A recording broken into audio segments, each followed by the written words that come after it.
What's going on, everybody? Welcome back. FantasyTeamAdvisors.com, bringing home the bacon NFL DFS video. We are bringing you a Thursday edition.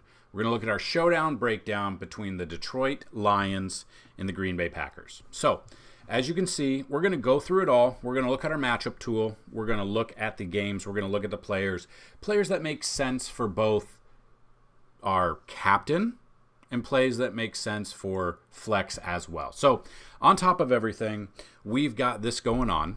We're going to look at it. A lot of you loved the analysis on Monday Night Football. Again, there were 2 games, 4 teams, but we're going to try our best here. We're going to look at this. If you have questions, get them down below. We have a cheat sheet out there with our showdown cheat sheet, and we have our week 4 cheat sheet as well. So we are on the prowl this week to bring home the bacon even more, and hopefully you are too. If you've not checked out FantasyTeamAdvisors.com, check it out.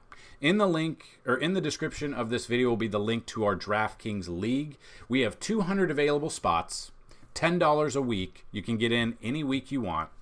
Last couple of weeks, we've only had 4 entries. You win money. So basically, it's like a cash game with 4 entries. Would love to see more. Obviously, the more people that are in it, the better obviously the purse will be bigger. So if in fact somehow we got 200 players in the whole league every single week, $10 entry, first place would be $580 every single week, and it's broken down into, I think, top 3 or top 5 places pay, depending on how many people are in it. So that being said, we'll have all of our articles down below as well. Go check out FantasyTeamAdvisors.com. We have the rankings out there. We're going to have our stacks article out there. We're going to have an entire slate breakdown as well. So go check it out. You can sign up for FTA Plus, $24.99 a month. That gets you a month of NFL, MLB, MMA, PGA, and we have NASCAR as well. So in NBA once it comes back. So we've got it all. Let's dig in. Let's look at this slate right now. So just looking at this with the Vegas odds, I kind of wanted to show you guys, or let you guys know, the way Vegas has been going. So this line opened up at 44.5. Now that number is indicative of they didn't know if Aaron Jones would be back. They didn't know if Christian Watson would make his season debut, which both of them are in line to start this game tonight. So the line opened at 44.5 and has now moved up to 46. Now, if we look at this, the Detroit Lions have an implied team total of 23.42, so they are the favorite. It is a 1.5 point favorite. So this game could be close, could be a very good shootout. I absolutely love this game. And then, as you can see, Green Bay has an implied team total of 22.6 for themselves. So very close game. We're going to dig in. We're going to look at the numbers real quick. So we're just going to look at the matchups real quick. We've got, obviously, Jared Goff versus Jordan Love. Green Bay Packers give up, or their DVP against the opposing quarterback this year, 11, both on DraftKings and FanDuel.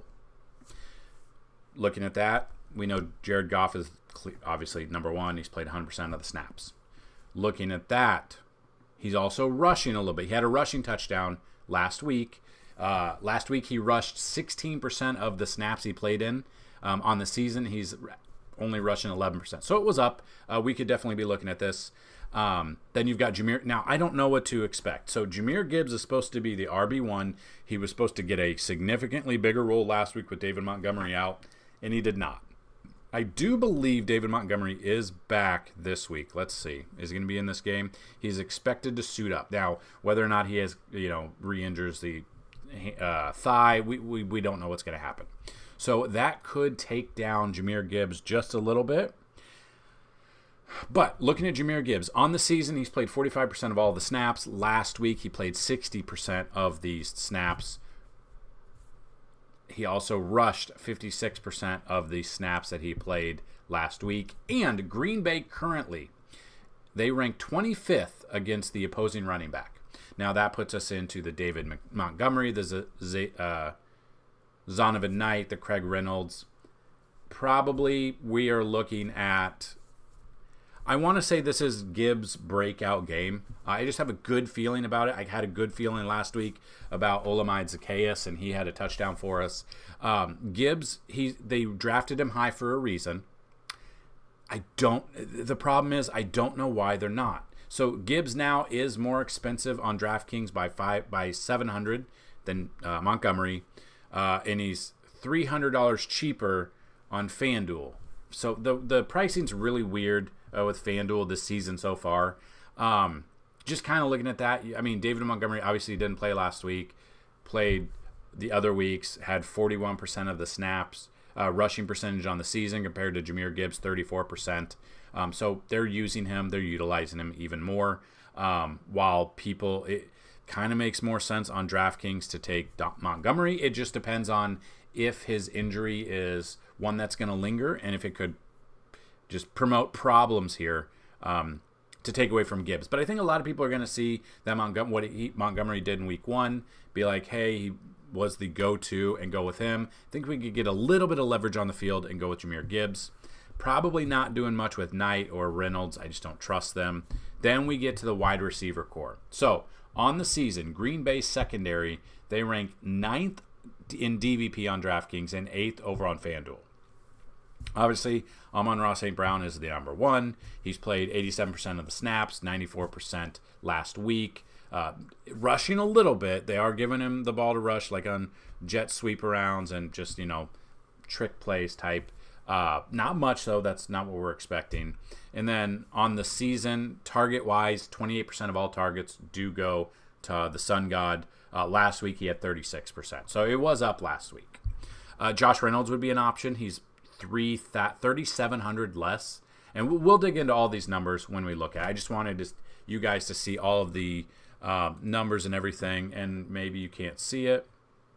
So let's zoom it up a little bit here. Okay, that might be a little bit easier.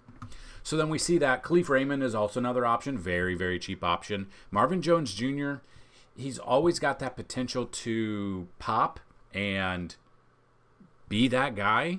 He just hasn't shown it. And we're going to look. Like you can see, Marvin Jones, he's played almost 50% of the snaps this year. Last week played 41%, doesn't rush at all. 6% of the targets on the season. Last week he wasn't targeted at all. So we'll just kind of look at this and we'll look at the numbers a little bit. I wouldn't trust Antoine Green. He's not one that I would look at. Then we get into the tight end. Sam Laporta has been everything we've dreamed him to be. He had 36% of the targets last week. Even he tied with Amon-Ra St. Brown with targets. And if you look at this, he's 4,600. He's a fantastic option. I even kind of like him for a captain spot because I think he'll be lower owned as a captain spot than people might expect.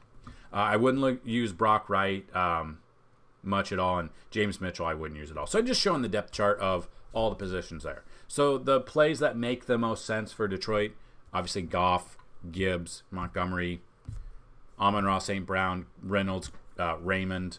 Then I would look at Sam Laporta. Then we get into Green Bay. Now, Jordan Love obviously has been fantastic the first couple of weeks. We'll look at that. Detroit ranks dead last against the opposing quarterbacks this season. So Jordan Love as a captain spot would be great. Compared to the matchups that he's had, Love has thrown for 3 touchdowns in both weeks, 1 and 2, and he's been running. He's got 75 yards and a touchdown on 14 attempts this year. I think this is a great spot for running as well. I absolutely love a Jordan Love, no pun intended, as a big part in this lineup. I think he'll probably be in the Millie Maker lineup. I think he'll be towards the top there. You just got to be able to find out who to pair him up with. So absolutely love here.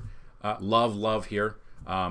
Detroit ranks dead last after 3 weeks against quarterback. Then we get into the running back position. So we've got Aaron Jones, who has a problem with a hamstring.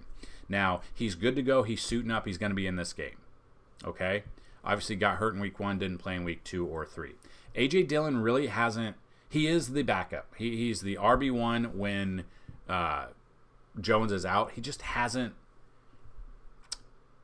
shown it. He has not given us the promise that we like. You can see on the season, he's played 55% of the snaps, 51% last week, rushing 50% of the season rushing percentage, so he split it, and then last week only 44%.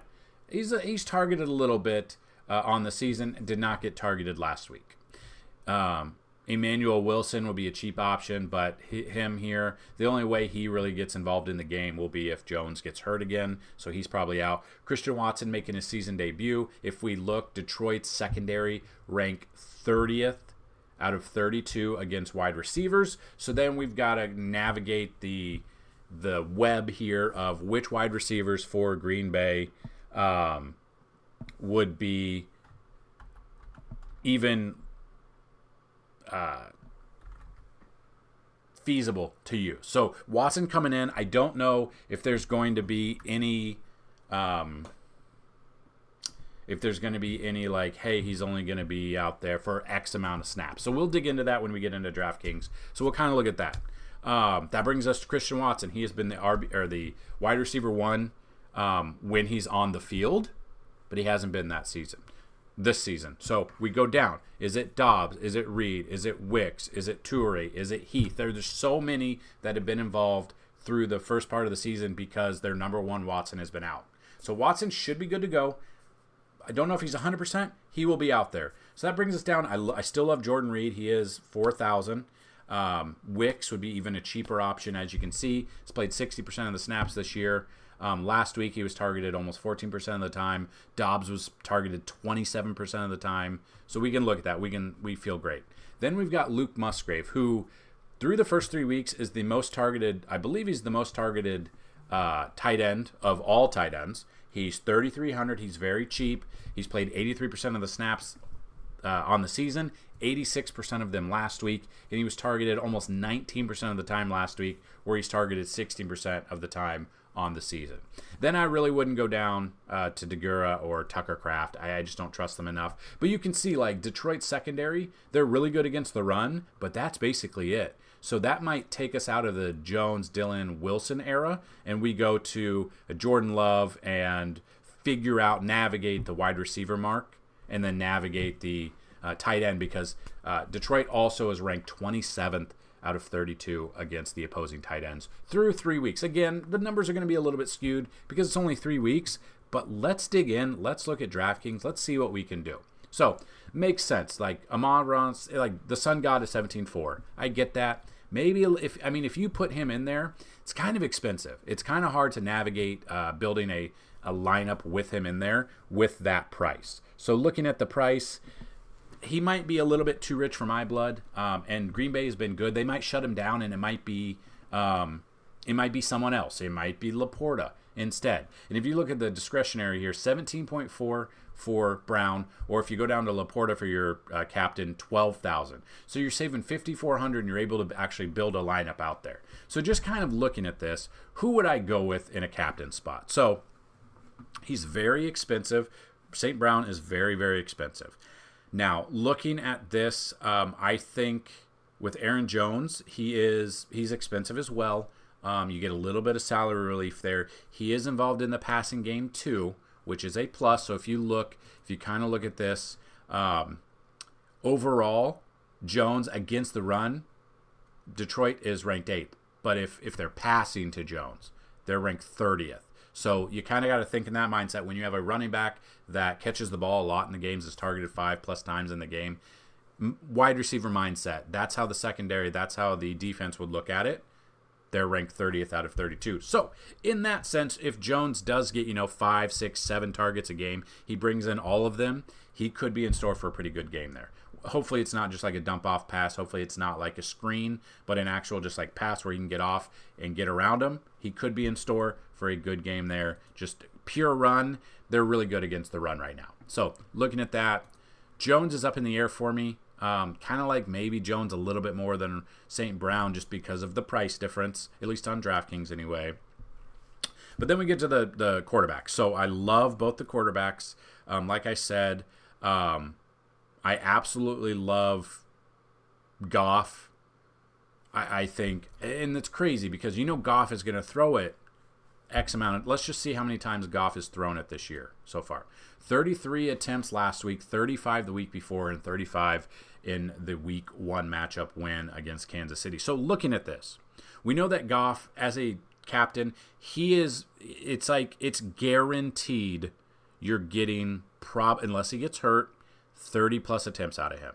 That is a guarantee. You cannot guarantee that Amon-Ra St. Brown is going to catch 15 balls or even 10 or 7. You can't guarantee that he's going to get that in there. With a quarterback, that is a guarantee he's going to put up points there. So I don't mind the quarterback there. I don't mind Goff. I don't mind Love. So if we look at the difference between them, you've got 15-6 for Goff, you got 14-7 for Love. So just kind of like looking at Jordan Love here, game-wise, 44 attempts last week. Obviously they had to come from behind. They were down 17-0. So obviously he had to throw the ball a ton, and it worked out for him. He's got back-to-back all 3 weeks, 23 or 20-plus fantasy points. So his price is up there, but he's been everything that the Packers have wanted. He gets to go up against a defense that ranks 19th. They're averaging 225 yards per game in the air. So I do like Goff there. And I love Love. I enjoy Love. I don't know how I'm going to say it. I don't know. We do have Jahmyr Gibbs coming in. So game logs, like I said, it's been a down few weeks. I think people are going to be off of him. I think this one could be the one where he does break out. 14-4 as a captain. I don't know if I'm enjoying him as a captain. I think I just don't understand Detroit's usage of Jahmyr Gibbs. The beginning of the season or preseason, they were, hey, we're going to use this. We're going to use him as a running back and a slot receiver. So that's what everyone drafted him for. Then he came in. Then it was, they're not using him. I don't understand. And they're not even using him a ton as much as you would love when Montgomery was out. So I just don't get it. The problem is I love me some Gibbs in the captain. I love him in my lineup. I think he's going to be in there.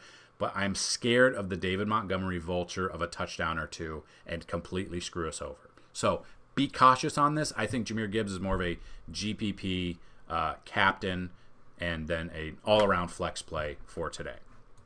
Like I said, Sam Laporta, I love what he brings to the table. Coming off 22.4 fantasy points last week, had 11 targets in that game, 84 yards, and a touchdown. He's getting targeted, he's got 18 receptions this year. I love him here. 12,000, I'm okay with that. I will have exposure to him in the captain spot. I will probably be over the field on him on the flex spot. So, I love Sam Laporta in this situation. I think he will go under owned compared to a St. Brown or the quarterbacks. I think you save some money at 12,000 as well.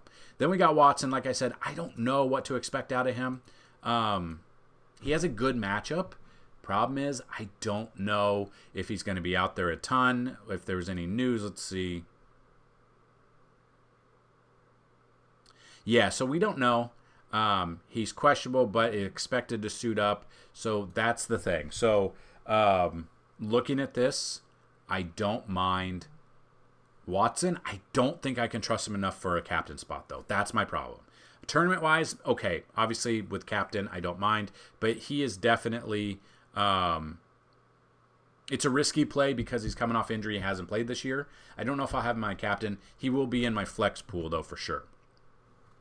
Then it just depends on where we're going to go. If you don't trust Watson enough, you want to look at Green Bay players. Reed, just kind of looking at Reed here. Now, this was obviously with Watson out. Had 7 targets last week, 8 the week before, 5 the week before. A cheaper option. Not saying in cash, but in tournaments, again, a lot of these players are up for debate for a captain spot. And then like Turi here, you're not getting much. He's 900 as a captain, and he is 600. I don't think you play him at all. So my captains that I would be looking for, maybe a little bit of Dobbs as well. We look at Dobbs at 13-2.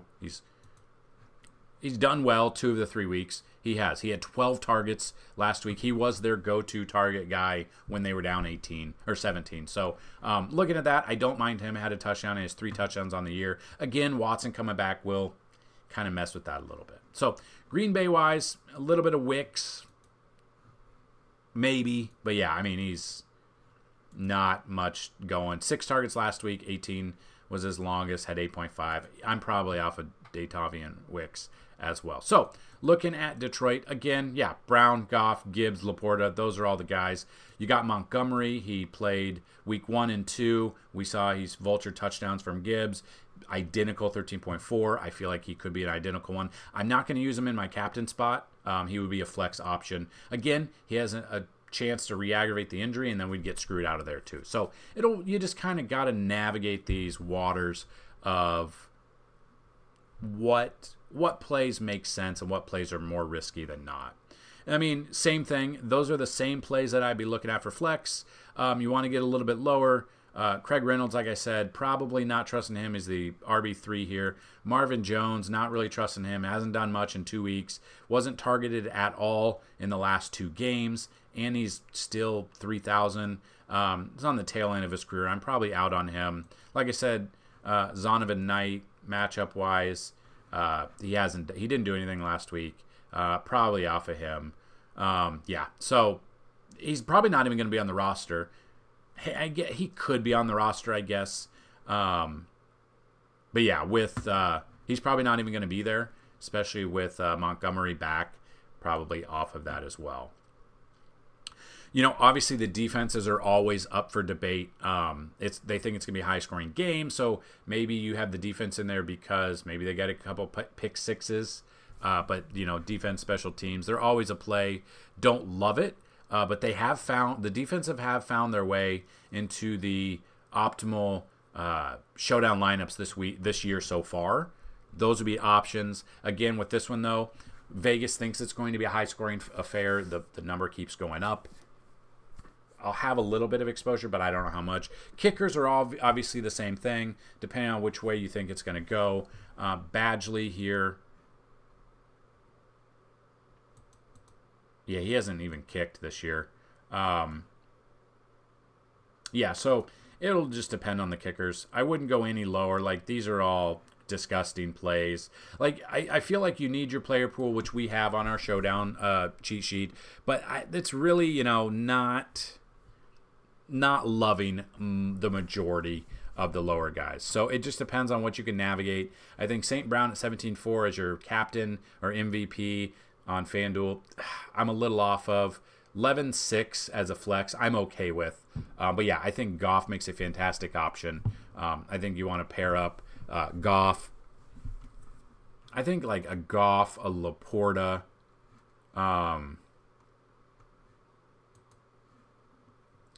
Gibbs. We can look at that. Maybe a Love as your captain, and then it's very hard to build. So this is kind of the thought process you have to go through, figure out who makes the most sense. If you can even afford at 3,600, it's like you can barely afford. Maybe you go Packers D and then 3,700, and it gets gross. It does get gross. So kind of just go through, see what you can afford, building out your lineups. It's kind of my thought process on this. I think this could be a shootout type game. I think there's a lot of potential. There's just a lot of plays. If you go all the way down, none of these make sense down here. Really, none of them make sense. And there's always going to be that guy who maybe it's Brock Wright who comes in at 800, and that you can afford. So then you can afford a 6,500. So then you can go to Musgrave, and then you can get that in there, and it's something like that. Now, I'm not saying that's a lineup I'm going to put in there, but there's a lineup. So you just kind of, when you build through, you can kind of get a feel for it. Hopefully this was a good breakdown for you. If you liked it, let us know. I'm thinking about doing a breakdown. So we're no longer going to the Yankees and Royals game, so I'll be able to get other videos out this week for baseball and football. So I'm thinking about doing like a Monday or Sunday morning football because the England game, so it'll also be a showdown. So I'm looking at doing a breakdown for that. So be on the lookout for that video. We'll get into it. We'll kind of do a build like this. If this is something you like, hit the like button. Make sure to check out everything in the description of this video. Good luck on this week on Thursday Night Football. Let us know down below. Are you doing any sports bets? What sports bets are you doing? Let's get a great community going. We also have a Discord channel, but no one is joining it and talking. So it's kind of sad. It's kind of a ghost town right now. So I would absolutely love to get conversation going in that Discord as well. So that's what I've got in this video. Good luck. And as always, let's bring home that bacon. Peace.